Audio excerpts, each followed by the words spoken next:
হাসবো।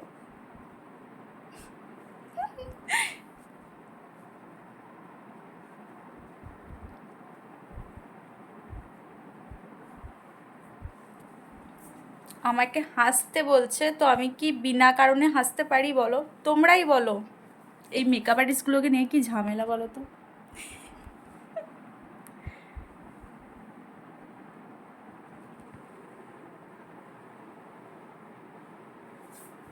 আমার চোখগুলো কেমন লাগছে জানাবে গাইস।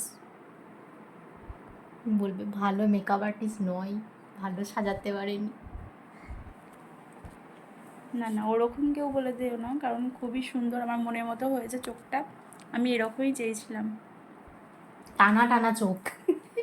আমি বিয়ের সময় এরকম করিনি, কারণ প্রচুর কান্না করছিলাম, তাই এখন করে নিচ্ছি। যে একবারে চলে যাব বিদায় নিয়ে একটু। হ্যাঁ, একটু তো কাঁদতে হবেই, বুঝতেই পারছো।